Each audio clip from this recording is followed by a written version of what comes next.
من سيئات أعمالنا من يهده الله فلا مضل له ومن يضلله فلا هادي له ونشهد أن لا إله إلا الله وحده لا شريك له ونشهد أن سيدنا ونبينا ومولانا محمدا عبده ورسوله صلى الله تعالى عليه وعلى آله وأصحابه وبارك وسلم تسليما كثيرا كثيرا اما بعد. میرے محترم دوستوں اور بزرگوں اور بھائیوں،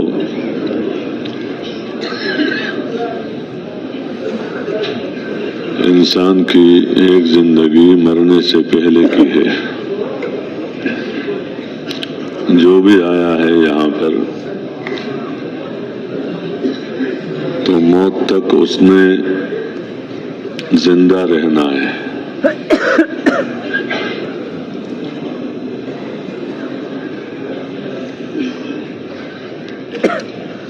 اور مرنے کے بعد اس نے آخرت میں جانا ہے. جو آئے یہاں رہ کر گئے ہیں، آدم علیہ السلام سے لے کر جتنے بھی اب تک جتنے بھی لوگ آئے ہیں، پہلے قومیں گزر چکی ہیں، تو کوئی بھی یہاں نہیں رہا ہے، نہ نیکوں میں سے اور نہ برے لوگوں میں سے، کیونکہ دنیا رہنے کی جگہ ہے نہیں.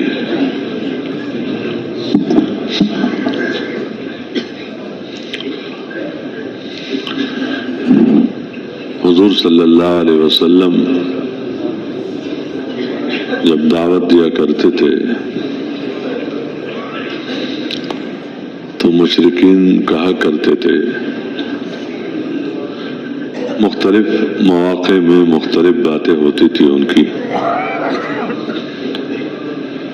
کہ کہنے دو اس کو تو دنیا سے چلا جائے گا، اس کی بات ختم ہو جائے گی، کیونکہ اس کے پیچھے اس کی بات چلانے والا تو کوئی ہے نہیں. عام طور پر لوگ یہ سمجھتے ہیں کہ جب اپنی اولاد ہو، نارینہ اولاد، تو وہ پھر اپنے جو باپ ہے اس کے میراث کو سنبھالتا ہے، اس کے کام کو سنبھالتا ہے. اور جب وہ نہیں ہے تو پھر گویا اس کی چیزیں وہ رہتی نہیں ہے، یا جو بھی اس میں پھر آگے اور لوگ کر لیتے. تو حضور صلی اللہ علیہ وسلم ظاہر بات ہے باتیں سنتے تھے تو طبعی طور پر اثر تو ہوتا ہی ہے بحیثیت ایک انسان ہونے کے، اور یہ کوئی گناہ کی بات نہیں ہے. ان کو یہ پتہ نہیں تھا کہ یہ جو راستہ ہے تو اس راستے میں یہ بات نہیں ہے کہ اپنی اولاد ہے، نہیں ہے نارینہ. وہ تو جو اس کے ماننے والے ہیں اور اس کے پیچھے چلنے والے ہیں اور وہ اس کو اپنا کام سمجھ کر کرتے ہیں، اللہ ان سے کام لیتا ہے. شخصیتیں تو چلی جاتی ہیں لیکن ان کا کام تو ختم نہیں ہوتا جب ان کا کام اخلاص سے ہے اور اللہ کے لیے ہے اور صحیح بنیادوں پر ہے اور اس کی ضرورت ہے بعد میں آنے والوں کی، تو اس کے لیے اللہ اسباب مہیا کرتے ہیں. یہ اللہ کا اپنا نظام ہے. لیکن بہرحال تسلی کے لیے فرمایا کہ وَمَا جَعَلْنَا لِبَشَرٍ مِّن قَبْلِكَ الْخُلْدَ أَفَإِن مِّتَّ فَهُمُ الْخَالِدُونَ. کہ یہ جو ایسی باتیں کہتے رہتے ہیں تو ہم نے تو دنیا میں کسی کے لیے بھی رہنا طے نہیں کیا کہ کسی کے لیے بھی یہ طے کیا ہو کہ اس نے تو ہمیشہ رہنا ہے۔ تو اگر آپ دنیا سے پردہ فرما گئے، آپ دنیا سے چلے گئے، آپ فوت ہو گئے، فہم الخالدون، کیا انہوں نے ہمیشہ رہنا ہے؟ انہوں نے تو بھی مرنا ہے۔ ہر نفس نے مرنا ہے، کل نفس ذائقۃ الموت، یہ بتایا اس میں۔ دنیا ابتلا کی جگہ ہے، دنیا آزمائش کی جگہ ہے۔ بندے کو بنایا ہے آزمائش کے لیے۔ یہ دنیا دار الامتحان ہے، دار العمل ہے، اور ایسا کوئی عاقل انسان کام نہیں کرتا کہ کوئی کام کرے بغیر کسی نتیجے کے، کوئی نظام ہو بغیر کسی نتیجے کے۔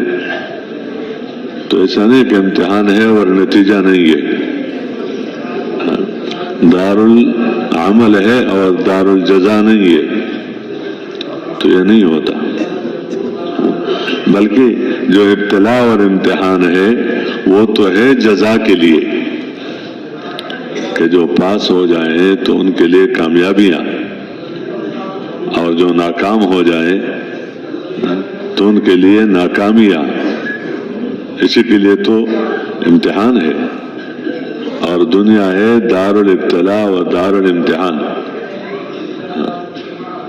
ہر ایک کو یہاں رکھا اس لیے ہے تاکہ اس کا امتحان لیا جائے، لیبلوکم ایکم احسن عملا، تاکہ امتحان ہے کہ تم میں سے کون اپنے عمل کو اچھے سے اچھا، جیسے ہوتا ہے نا عام نظام میں بھی، ایک تو کہتے ہیں فیل، اور ایک ہوتا ہے پاس، اور ایک ہوتا ہے فرسٹ ڈویژن میں، نمبر تو وہی ہے۔ تو ایک تو برا عمل ہے وہ تو ایک طرح، اور ایک اچھا عمل، اور ایک اچھے سے اچھا عمل۔ تو امتحان اس کا ہے کہ کون ہے جو اپنے عمل کو اچھے سے اچھا بنائے۔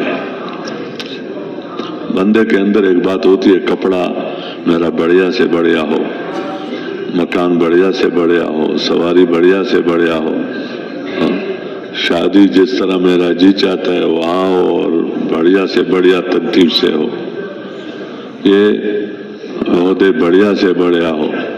یہ بندے کے اندر ایک چیز ہے، اور اس کے لیے کوشش بھی کرتا ہے۔ امتحان ہو کسی بھی لین میں تو کہتے میں پاس ہو جاؤں، فیل ہونے سے بچنا چاہتا ہے، ناکام ہونے سے بچنا چاہتا ہے، کوشش بھی کرتا ہے، اور پھر کہتے میں تو یہ انسان کے اندر ہے۔ تو یہ بات اندر ہو کہ میرا عمل بڑھیا سے بڑھیا ہو۔ عمل کیا ہے؟ عبادات بڑھیا سے بڑھیا ہو، اخلاق بڑھیا سے بڑھیا ہو، معاملات بڑھیا سے بڑھیا ہو، معاشرت بڑھیا سے بڑھیا ہو، عدل بڑھیا سے بڑھیا ہو، یعنی ہر عمل اچھے سے اچھا۔ تو اس کا امتحان ہے۔ تو بتائے کہ مرنا تو ہر ایک نہیں ہے۔ وَنَبْلُوكُمْ بِالشَّرِّ وَالْخَيْرِ فِتْنَةً،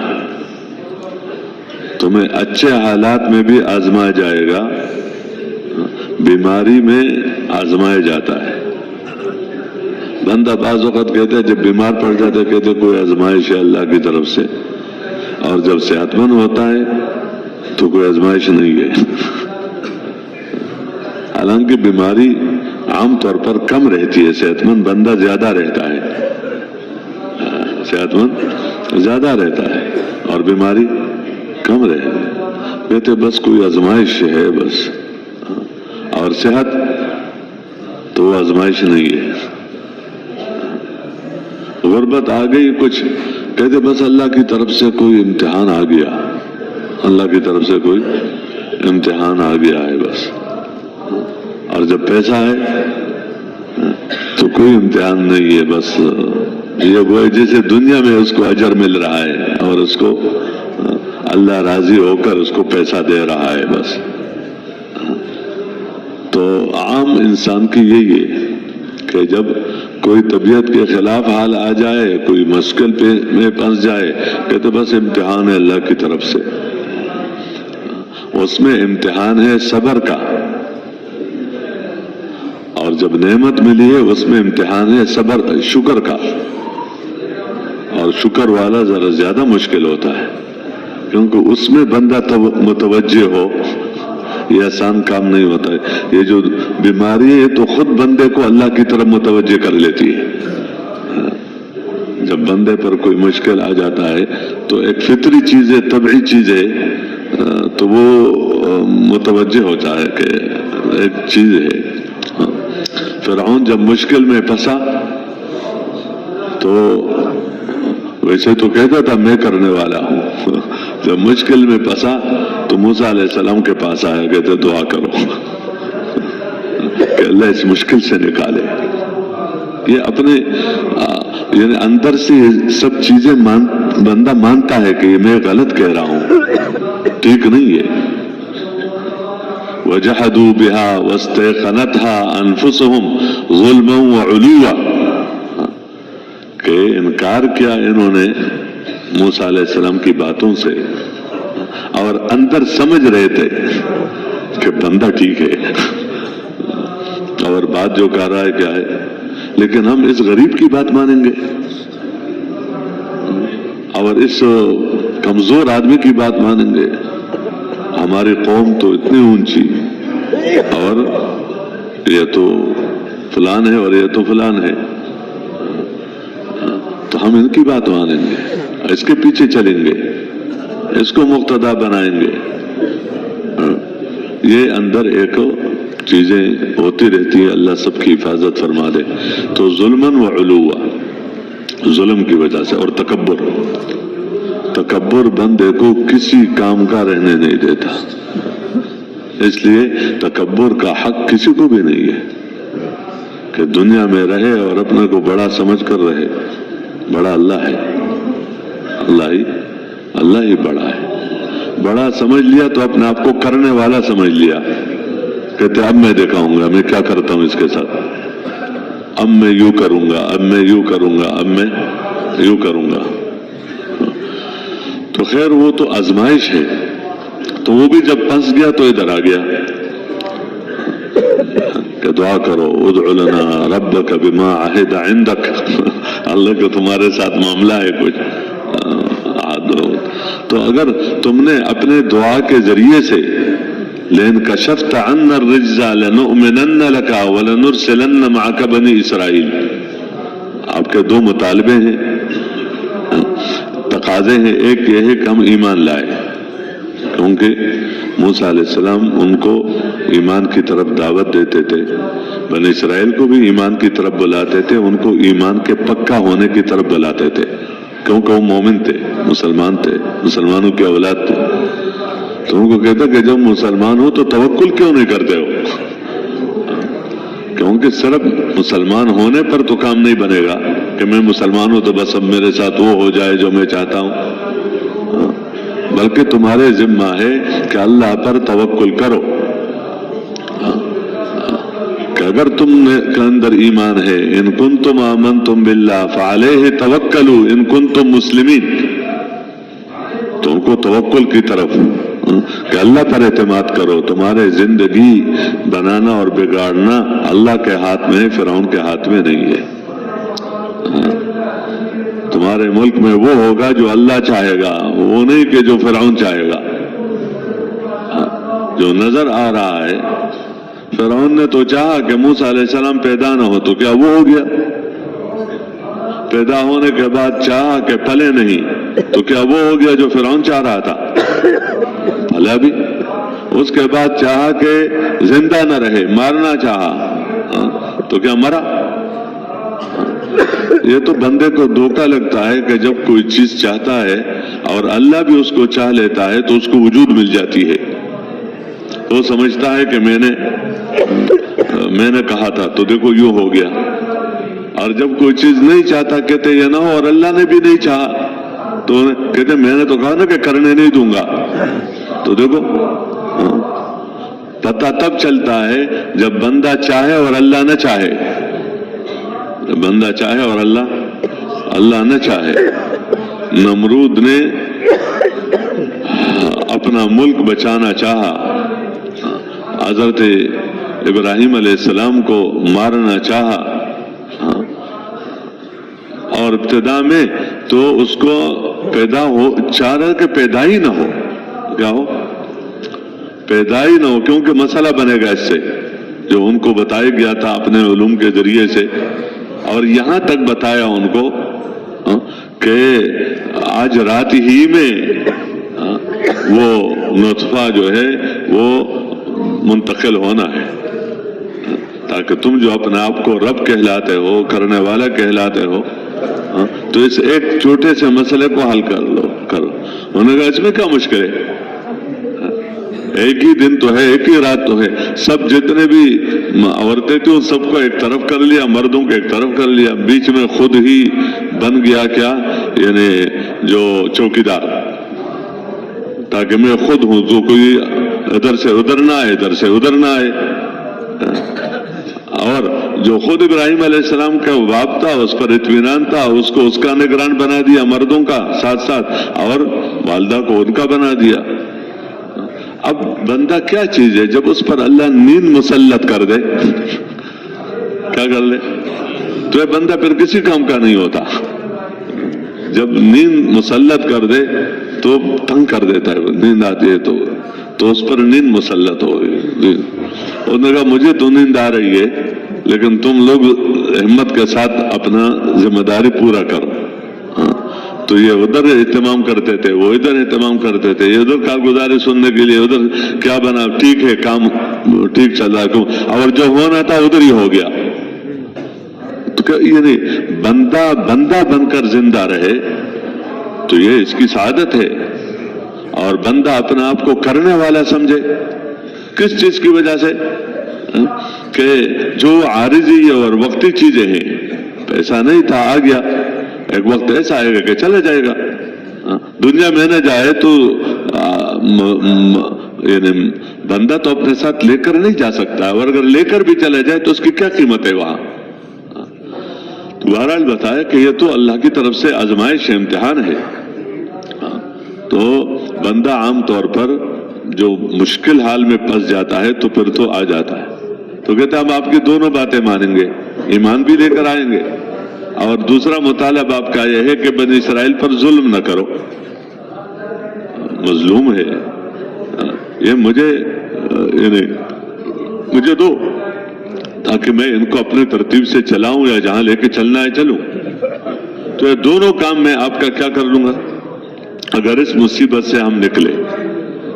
اب اللہ تو ہی اللہ ہی ہے، رحیم ہے، کریم ہے، مہربان ہے، مہلتیں دیتا ہے، مہلتیں دیتا ہے.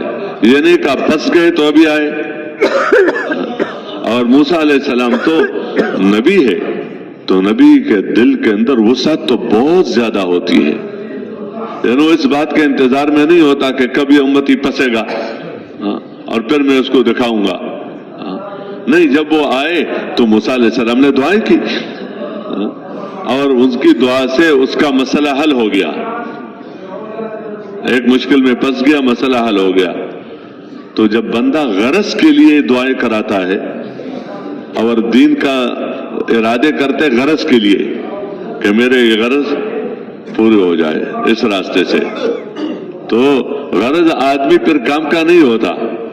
اگر غرض پوری ہو جائے تو پھر بھی کام نہیں کرتا، ہو گیا جو کرنا تھا. نہ ہوئے تو کہتے ہیں وہ دعا بھی دیکھ لیا، صلاۃ حاجت بھی پڑھ لی، کام نہیں ہوا. تو جو وظیفہ غرض کے لیے کیا جاتا ہے اور جو کام غرض کے لیے کیا جاتا ہے، تو جب کام بن جاتا ہے تو چھوڑ دیتا ہے. کہتے اور اگر کام نہیں بنا تو پھر بھی کیا ہے، پھر بھی چھوڑ دیتا ہے. کہتے ہیں یار وہ بھی دیکھ لیا، وہ بھی نہیں ہو رہا ہے. جو غرض کے لیے کام کرتا ہے تو اللہ والا کیسے بن سکتا ہے؟ اللہ والا تو وہ بنے گا جو اللہ کی رضا کے لیے کام کرے، اور آخرت کے تو یہ بندہ ہر حال میں کرے گا.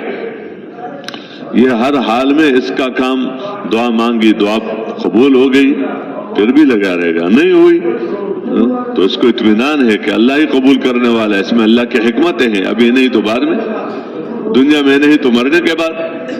لیکن اللہ کسی کے عمل کو تو ضائع تو نہیں کرتا، اور دعا تو بہت بڑا عمل ہے، تو نیکوکاروں کا کوئی عمل تو اللہ ضائع نہیں کرتا۔ ان اللہ لا یضیع اجر المحسنین، کہ مانگا ہے اور نہ دے، مانگا ہے اور اللہ کے خزانے میں جو کچھ ہے وہ تو اپنے بندوں کے لیے، اللہ کو اس کی کیا ضرورت ہے اور اللہ کو اس کی کیا حاجت ہے؟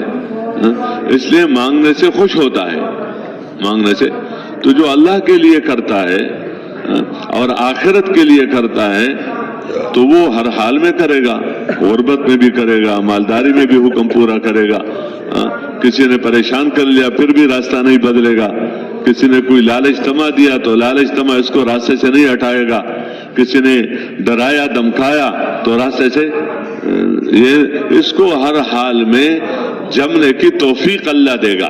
یہ استقامت ہے کہ بندہ اس پر اپنے عمل پر کیا ہو، اس کے دل کو اللہ جما دے گا صحیح چیز پر۔ یہ اللہ کا اپنا نظام ہے، اور جو غرض کے لیے ہے تو اب وہ جب غرض پورا ہو گیا تو پھر وہی کرتا رہا۔ فلما کشفنا عنہم الرجز الی اجل ہم بالغوہ اذا ہم ینکثون، ہم نے وہ مصیبت ان سے دور کر دی تو پھر وعدے خلافی کرنے لگے۔ خیر بہرحال میں تو عرض کر رہا تھا کہ مختلف حالات، اس میں صبر کا امتحان ہے، مصیبت ہے، اور اس میں شکر کا کیا ہے، امتحان ہے۔ تو اس میں بعض وقت بندہ زیادہ متوجہ نہیں ہوتا بلکہ غفلت میں آ جاتا ہے۔ تو یہ تو اللہ دنیا میں تمہیں آزماتا ہے، وَنَبْلُوكُمْ بِالشَّرِّ وَالْخَيْرِ فِتْنَةً، اچھے حالات میں بھی اللہ بندے کو آزماتا ہے، اور طبیعت کے خلاف حالات میں بھی اللہ کو آزماتا ہے۔ پھر اچھے حالات میں آزمایا تھا اور اس نے اچھا عمل کیا تھا تو اس پر مرنے کے بعد اچھا بدلہ ملے گا، اور اس نے برا عمل کیا تھا تو اس کے بعد ہوگا۔ تو اللہ ہی نے بتایا کہ مرنا تو ہر ایک نے ہے، کوئی رہے گا تو نہیں۔ تو دنیا رہنے کے لیے نہیں ہے، دنیا تو یہاں تو تھوڑے سے عرض کے لیے، تھوڑے سے وقت کے لیے، جسے مسافر کسی جگہ بھی چلا جاتا ہے تو رہنے کے لیے نہیں جاتا۔ اس لیے دین کے بنیادوں میں یہ بات بنیادی ہے کہ دنیا کی زندگی عارضی ہے، دنیا کی زندگی وقتی ہے، دنیا کی زندگی ختم ہونے والی ہے، اس کا ہر حال فانی ہے، اس کا ہر حال فانی ہے، لیکن قیمتی اتنی ہے کہ ہر حال میں جو عمل کیا تو وہ باقی ہے۔ فقر تو فانی، لیکن فقر میں جو کیا وہ باقی، مالداری فانی، لیکن مالداری میں جو کیا وہ عمل وہ تو رہے گا تمہارے ساتھ، وہ تو رہے گا۔ اچھا عمل کیا وہ بھی بندے کے ساتھ رہے گا، برا عمل کیا وہ بھی بندے کے ساتھ رہے گا۔ یوم تجد کل نفس ما عملت من خیر محضرت وما عملت من سوء، کہ اچھا عمل کیا تو وہ بھی ساتھ ہے اور برا عمل کیا تو وہ بھی ساتھ ہے۔ لیکن جب برا عمل ساتھ ہے تو اس وقت یہ بندہ یہ تمنا کرے گا کہ کاش میرے اور اس کے درمیان بہت دوری ہوتی، تو بہت پریشان کر رہا ہے۔ جیسے برا ساتھی کوئی ایسا مل جائے ساتھ جو طبیعت کے خلاف مسئلے بنتے ہی رہتے ہوئے کہتے یار بڑا پریشان کر لیا، بیٹے سے بندہ پریشان ہو جائے کہ دور رہے تو اچھا ہے، اپنے قریبی سے بندہ بعض وقت کیا ہو جاتا ہے، تو وہاں یہ اس عمل سے یہ پریشان کہتے کاش میرے اور اس کے درمیان میں بہت مسافت ہوتی، تودلو ان بینہا و بین، کہ میرے اور اس کے درمیان بہت۔ تو میرے محترم دوستو، یہ عمل یہ رہے گا ساتھ اس میں۔ تو اس دنیا میں جو آیا ہے وہ تو زندگی تو گزر رہی ہے، تو گزارنا نہیں ہے، گزرے گی تو مطلب تو یہی ہے جیسے ہمارے حضرات ہمیں بتاتے ہیں کہ یہ گزارے کی جگہ ہے، کسے گزارا کی جگہ ہے، یہ معاش ہے، گزارے کی جگہ ہے، یہ حقیقتاً وہ کہتے گزارا ہے، اور ایک یہ کہنے گزارنی ہے، جو بھی کیا گزارنی ہے، تو ایسے تو نہیں، قیمتی بنانی ہے۔ قیمتی بنانے کے لیے اللہ نے بندے کو دنیا میں بھیجا ہے، تو ایک زندگی مرنے سے پہلے کی ہے اور ایک زندگی مرنے کے بعد کی ہے۔ اب بندہ مرنے کے بعد مرنا چاہے، بہت سے ایسے ہوں گے جو مرنے کے بعد پھر جب زندگی ملے گی تو کیا چاہیں گے، مرنا چاہیں گے، لیکن مر تو نہیں سکیں گے۔ ہر طرف سے موت کے اسباب وہ اکٹھے ہو جائیں گے ہر طرف سے. آگ سبب ہے موت کا. بندہ کبھی آگ میں گر جاتا ہے تو جل جاتا ہے تو مر جاتا ہے. سانپ نے ڈسا تو سبب ہے کس کا؟ موت کا. بچھو نے ڈسا تو سبب ہے کس کا؟ بھوک ہے تو بندہ برداشت کرتے کرتے کرتے بھوک سے کیا ہو جاتا ہے؟ مر جاتا ہے. پیاس سے کیا ہو جاتا ہے؟ مر جاتا ہے. کسی نے پٹائی شروع کی، اتنا مارا کہ کیا ہو گیا؟ مر جاتا ہے. یا اور یعنی یہ اسباب ہیں، یہ اسباب موت ہے. تو وہاں سے ویسے مرنے کے بعد جب ناکام انسان ہوگا تو ایسی جگہ میں جا کر ہر طرف سے موت اس کو گھیرے گی. یعنی ہر سبب کیا ہے، اور یہ بھی اندر سے کہے گا کہ مروں تو اچھا ہے. کہتے اب تو کہتے ہیں مر جائیں گے، کوئی مصیبت تھوڑی سی آگے کہتے ہیں سے تو موت ہی اچھا ہے، مر جاؤں. اس لیے لوگ خودکشیاں کرتے ہیں، ان کو پتہ نہیں کہ اس کے بعد پھر کیا بنے گا. تو اب تو کہتے ہیں کہ مر جائیں گے، لیکن مرنے کے بعد بھی اگر چین نہ آئے تو کدھر جائیں گے؟ یعنی ایک اللہ کی اور اللہ کے رسول کی باتیں وہ ایسی نہیں کہ اس کا سمجھنا مشکل ہے. کیوں؟ وہ عام ان پڑھوں کے لیے ہے. وہ عام، اس میں یہ شرط نہیں ہے کہ اللہ کی بات وہ سمجھے گا، اللہ کے رسول کی بات وہ سمجھے گا کہ جو بہت پڑھا لکھا ہو، یا دینی بھی اس کے ساتھ بہت سارے علوم ہو. وہ الگ بات ہے، اس کے اپنے درجات ہیں. لیکن جو بات سمجھانی ہے اور جو آگے کسی کے لیے عذر نہیں بن سکتا ہے کہ مجھے سمجھایا نہیں گیا، مجھے بتایا نہیں گیا، تو وہ تو یعنی سیدھی سادی باتیں ہوتی ہیں اور حقیقت کی طرف متوجہ کرنے کی ہوتی ہے، اور بڑے اخلاص سے ہوتی ہے تاکہ اس کے اندر اثر ہو. بے غرض ہو کر بات کرتا ہے، اللہ کی رضا کے لیے کرتا ہے. تعلق ہوتا ہے بندے کے ساتھ، اس تعلق کے ساتھ نبی اور امتی کا تعلق بہت بڑا ہوتا ہے. بڑھیا، جیسے باپ اور بیٹے کا ہوتا ہے، بھائی بھائی کا ہوتا ہے، تو نبی اور امتی کا تعلق یہ تو سب تعلقوں سے. اور پھر بندہ اور اللہ کا تعلق، بندگی کا، اس سے بڑھ کر اور کیا ہو سکتے ہیں؟ تو یہ تو اللہ کی طرف سے ایک نظام ہے اور تعلق ہے. تو وہاں وَيَأْتِيهِ الْمَوْتُ مِنْ كُلِّ مَكَانٍ وَمَا هُوَ بِمَيِّتٍ. ہر طرف سے موت ہے لیکن مرے گا نہیں، مرے گا نہیں. اور یہاں تک کہا جائے گا کہ لا تدعو ثبورا واحدا وادعو ثبورا کثیرا. ایک ہلاکت نہ مانگو، زیادہ مانگو.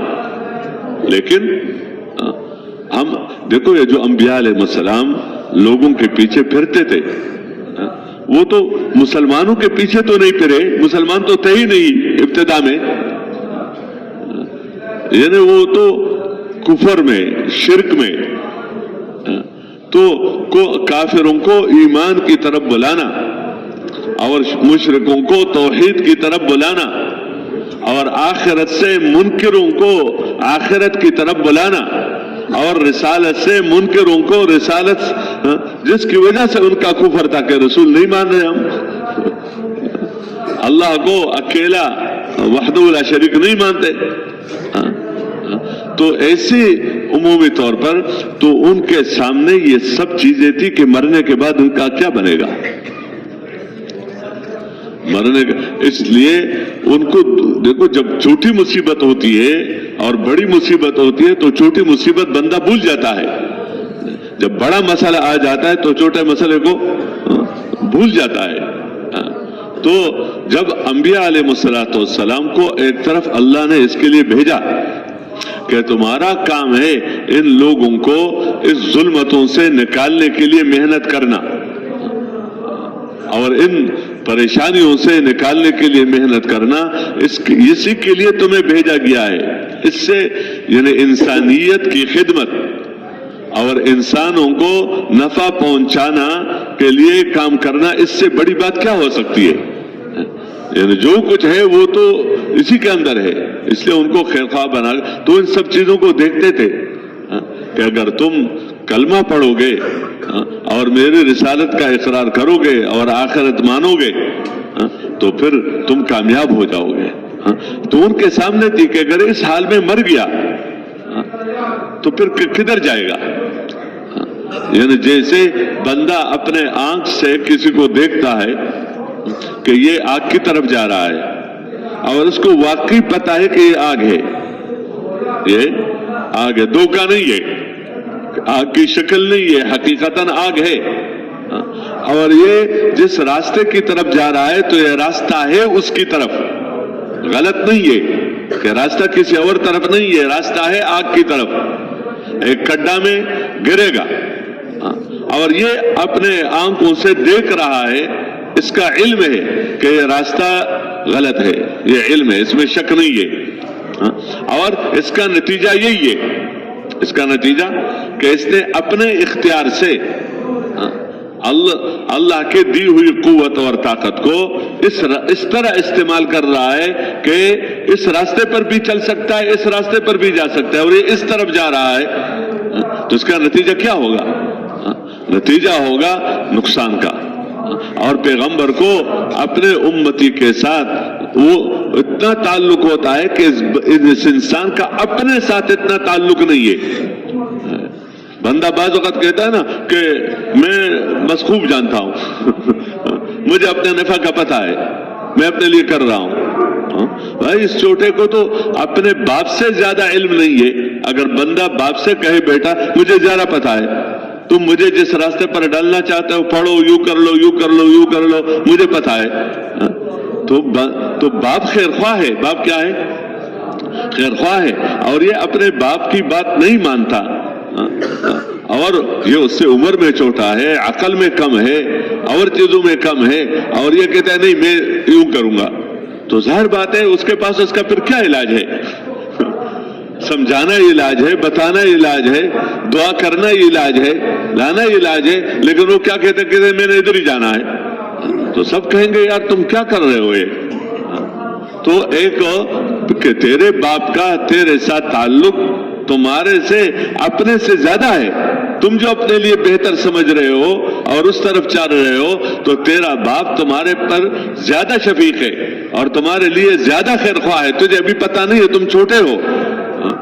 تو یہ تو ایک باپ اور بیٹے کا تعلق ہوتا ہے کہ باپ بھی اپنے اولاد کے لیے، جیسے اولاد اپنے لیے خیر خواہ ہے تو باپ ان کے لیے زیادہ خیر خواہ ہوتا ہے جب تک وہ چھوٹا ہے، بچہ ہے، سمجھدار نہیں ہے۔ تو ایک پیغمبر اپنے امت کے لیے کتنا خیر خواہ ہوگا، یعنی اس کا بندہ تصور ہی نہیں کر سکتا ہے۔ اس لیے بتایا النبی اولا بالمومنین من انفسہم، تو یہ تو ایک اس لیے جو مومن ہوگا اس کو نبی کے ساتھ تعلق اپنے سے زیادہ ہوگا، اتنا یہ اپنے ساتھ اتنا تعلق نہیں ہوگا، اپنی اولاد کے ساتھ اتنا تعلق نہیں ہوگا، اپنے ماں باپ کے ساتھ اتنا تعلق نہیں ہوگا جتنا تعلق اس کا کس کے ساتھ ہوگا؟ اپنے نبی کے ساتھ ہوگا۔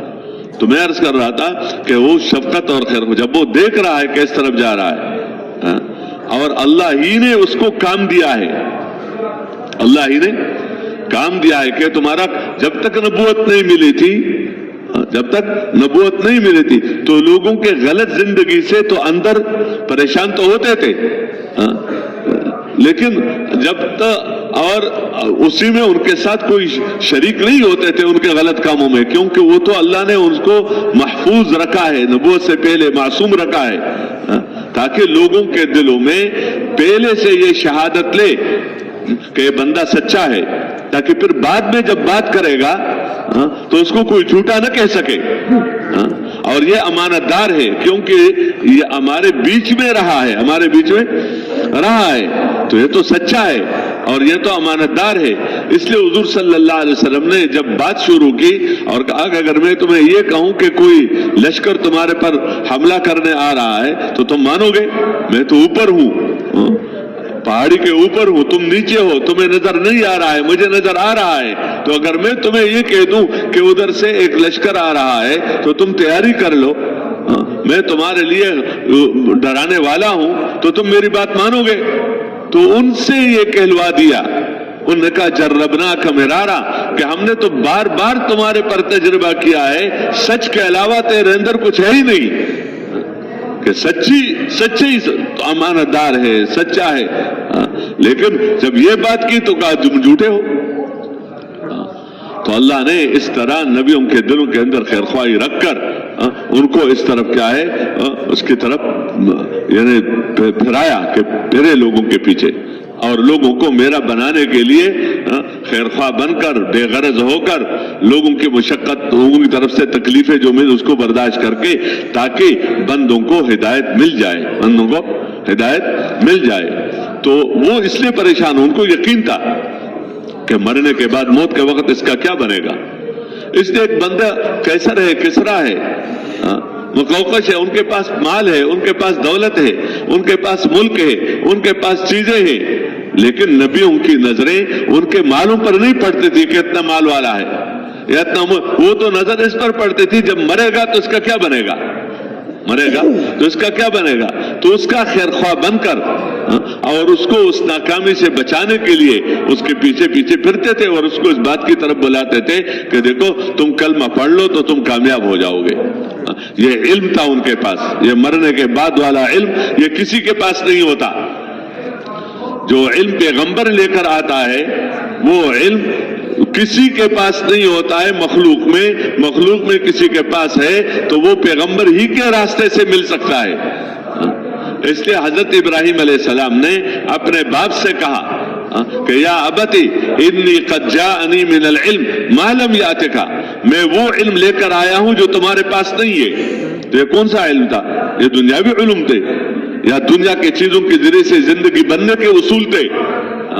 نہیں، یہ وہ علم ہے جو میں لے کر آیا ہوں جو تمہارے پاس، یہ علم ہے کہ مرنے کے بعد کیا ہوگا، معاد کا علم ہے کہ مرنے کے بعد اللہ کے سامنے پیش ہونا ہے، قیامت کا دن ہے، آخرت ہے، اللہ حساب لے گا، جنت ہے، جہنم ہے۔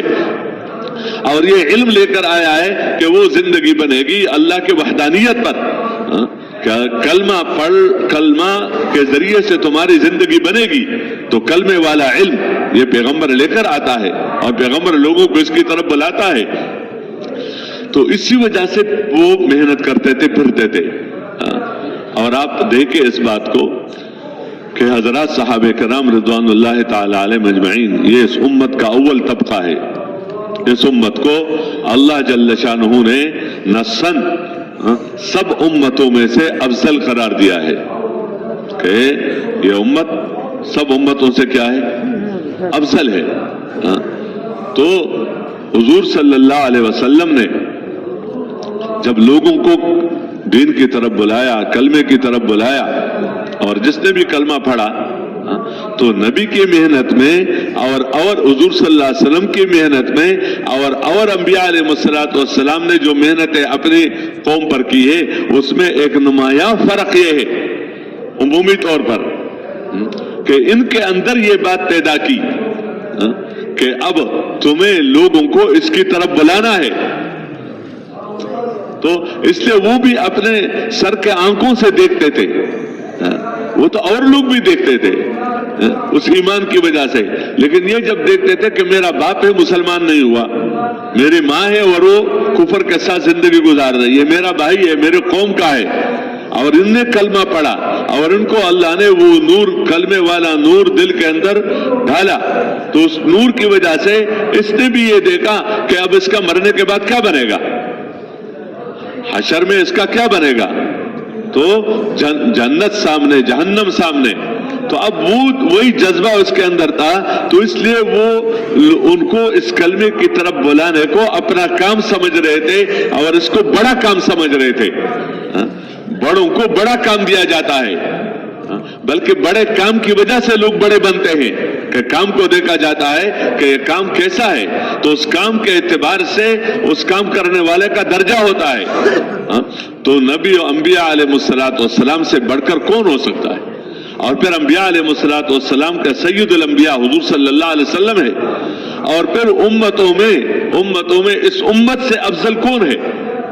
کوئی امت نہیں، اور اس امت کا جو اول طبقہ ہے وہ سب سے افضل ہے، جو حضرات صحابہ کرام رضوان اللہ تعالی علیہم اجمعین ہے۔ تو ان کو حضور صلی اللہ علیہ وسلم کی صحبت، فکر، محنت، دعاؤں کی برکت سے اللہ نے ان کے دلوں میں بھی یہ آگ ڈال دیا کہ نہیں، تمہیں دوسروں کو دیکھ کر لوگ اس کا حل صرف کلمے میں ہے، اس کا حل صرف کس میں ہے؟